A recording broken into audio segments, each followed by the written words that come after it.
Mr. Deputy Speaker, I rise in support of Budget 2025, which reflects the government's commitment to building a resilient, inclusive and forward-looking Singapore. As we mark Singapore's 60 years of independence this year, the well-thought-through budget not only sets a path for the survival of Singapore in a more uncertain and dangerous world, but more importantly, a lamp to light the way for Singaporeans to seize opportunities at every stage of life to continue to thrive individually, as a family, and as a nation together. Singapore's economy grew by 4.4% last year against all odds, driven by better-than-expected performance in wholesale trade, finance, and insurance, as well as our manufacturing sectors. Looking ahead, our GDP growth is projected to moderate between 1% and 3% in 2025 as global uncertainty and emerging market risks continue to impact our economy. However, our core inflation rate is expected to ease to an average of 1.5 to 2.5%. These economic figures, working together, will hopefully alleviate the cost of living pressures that have been hanging in the minds of both Singaporean households and businesses this past year. Last year, I spoke on support for three key groups during my Budget 2024 debate speech. They are 1, supporting working adults, 2, caring for seniors, and 3, supporting young families and couples.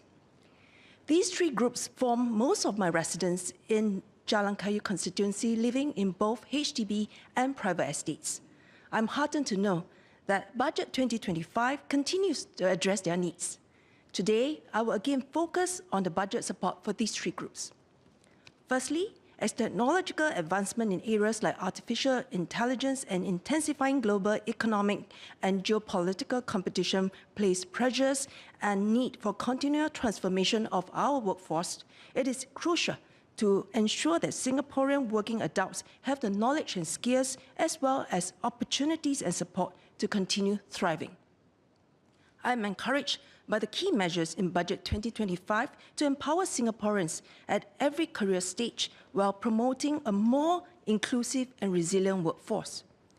I welcome the enhanced tier of support under the Workfare Skills Support Scheme, or WSS for short, which allows lower-wage workers to upskill earlier with financial assistance for longer-form courses. I have 3 blocks of rental flats in Jalan Kayu, mostly comprising families with young children. One or both of their parents, my residents, may have been struggling with drugs, incarceration, or divorce problems, which render them many difficulties in coping with life and work. I hope that the government will continue to support WSS training courses aligned with industry needs so that these residents can have the best chance of keeping and progressing in better jobs.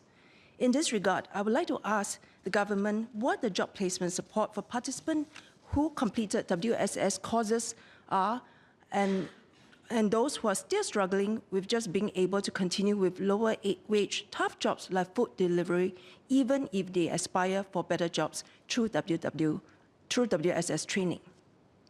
Second, I'm pleased that the Senior Employment Credit, or SEC for short, has been extended to 2026. This can continue to encourage employers to hire and retain older and experienced employees and recognize their contributions. With the upcoming enactment of Workplace Fairness Act 2025, I believe that there will be more protection against discriminatory employers and behaviors due to age of employees or would-be employees. In my Jalan Kayu constituency, our Ang Mo Kio Town Council's contracted cleaning vendors actively employ our residents who want to work as our cleaners. Among about 70 cleaning supervisors and cleaners in Jalan Kayu, about 10 of them are our residents or those living in nearby constituencies. All of them are above 60-year-old, with the oldest almost 80-year-old. They are a jovial group who share with me during my Chinese New Year luncheon and ang pao distribution with them that cleaning keeps them active and happy. I would like to share what my Jalan Kayu resident, Ms. Karen Lai, who lives in Buangkok Crescent and works in Ling Ling Contractors Private Limited, which provides cleaning services to Jurong Town Corporation and our army camps, said about older Singaporean cleaning employees to me. She said, and I quote, "They are responsible, punctual, seldom take MC, and keep active by working, unquote. I hope that the government will continue the good efforts to help our senior employees and that everyone in Singapore take responsibilities to render them with respect, care and consideration as they work. In 2021, I spoke in this House about the importance of balancing legislative amendments with tripartite consensus, ensuring that employers and employees both benefit from flexible and sustainable re-employment strategies. As we extend the SEC, can the government also track and evaluate whether companies which have received the offsets have effectively supported their older workers? I also urge the government to create more platforms for good companies with exemplary age-inclusive human capital practices to share with more companies so that we can create a conducive workplace and culture that allows Singaporeans who want to work as long as they can a good environment to do so. Third, promoting inclusive employment is essential in building a fair workplace. I am encouraged that the Enabling Employment Credit, or EEE for short, has been extended to 2028 to support employers to hire persons with disabilities. Likewise, extending the Uplifting Employment Credit, or UEC for short, to 2028 is essential to assist ex-offenders in reintegrating into society. I note that the credit supported nearly 700 employers in hiring over 1,000 ex-offenders last year. Employment not only provides financial independence, but also builds dignity and fosters social inclusion for persons with disabilities and ex-offenders. I would like to ask if the government can track and publish more granular employment data to track the job retention and progression of persons with disability and ex-offenders so that employment schemes for them can be improved continually. This should include persons with mental illness, as the unseen disability and illness have been increasingly afflicting Singaporeans from all ages and all walks of life. Finally, on the employment of our young Singaporeans, in the most recent report by Channel News Asia on 24 February, the Joint Autonomous University Graduate Employment Survey 2024 showed that fewer graduates found jobs 6 months after graduation compared to 2023, although the median gross salary for fresh graduates in full-time permanent employment increased 4.3% to 4,500 in 2024. The recent results cited in the Straits Times article on 6 February from the Graduate Employment Survey by the 5 polytechnics in Singapore released on 13 January showed that 54.6% graduates were in full-time employment jobs in 2024, compared with almost 60% in 2023 and 59% in 2022. I await to see the results of our ITE graduates' employment rate in 2024. In my 2023 budget debate speech 2 years ago, I already raised my concern then that while I celebrated the 87.5% of fresh university grads for landing in full-time permanent jobs with higher pay than the year before, the 6.3% in freelance or part-time or temporary jobs and 3.6% who remain unemployed and still looking for a job need some attention. The continued downward trend since 2023, according to results of the annual surveys of our universities and polytechnic grads, warrant deeper analysis by the government to understand if the trends are due to expectation-reality gaps, educational career interest gaps, or some emerging phenomenon leading to unemployment or underemployment of our young people. This is to ensure that our young people do not fall behind their career start line without understanding the implication of such delays. Next, let me move on to the seniors in Jalan Kayu, whom I care dearly for, as most of them are at the age of my own parents and parents-in-law, and the younger seniors are my age. I'm heartened to read that enhancements in healthcare affordability, retirement support, senior mobility support, long-term care, caregiving and community care options are all key priorities in Budget 2025.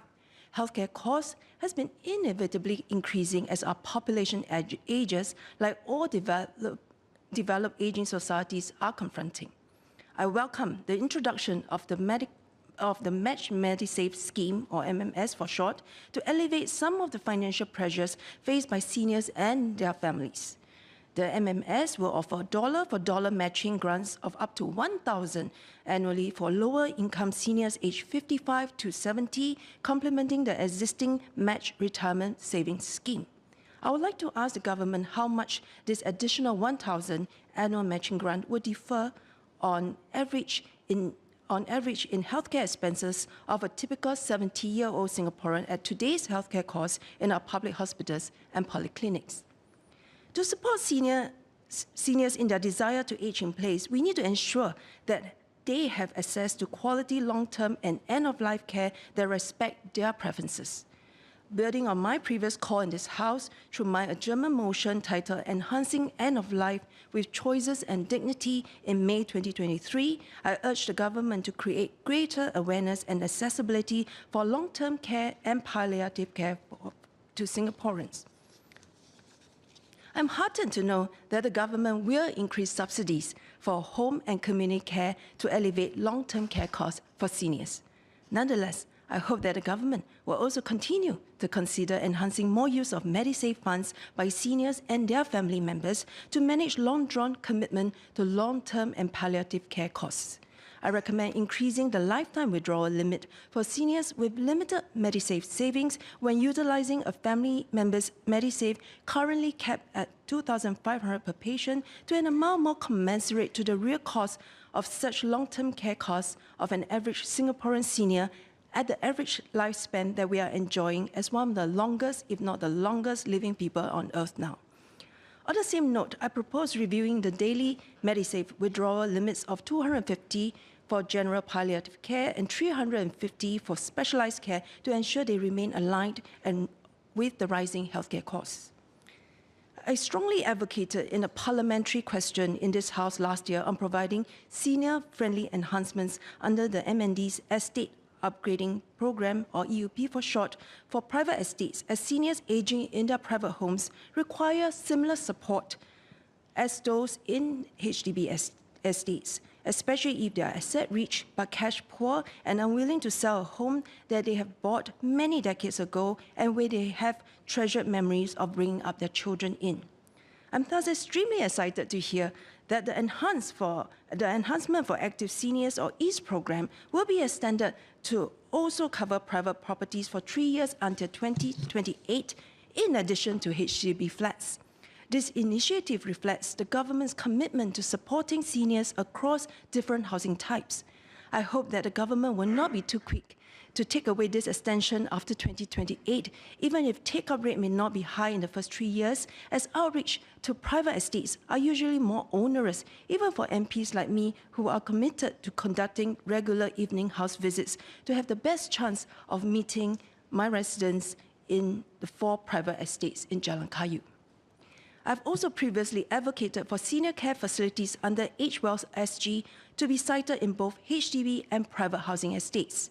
I hope to see more such facilities in the public spaces of HDB and private estates alike, with a higher proportion of seniors to promote social engagement, intergeneration interaction, and community inclusion for our seniors in their familiar neighborhood. An active aging center sited in the heart of larger private estates like Seletar Hill and Luxus Hills in Jalan Kayu will be another public policy and implementation breakthrough that I keenly hope for. I also recommend that the government consider expanding EASE in both HDB flats and private houses to include technological features such as installing smart home devices for seniors with mobility challenges or cognitive impairment. Lastly, supporting seniors to age well requires many hands-on-board approaches, with also caregivers being well supported. On this front, I welcome the Home Care Giving Grant, or HCG enhancement, which increases the maximum grant to $600 monthly and raises the qualifying income ceiling to $4,800 per cap, ensuring more caregivers can receive financial support to defray caregiving costs.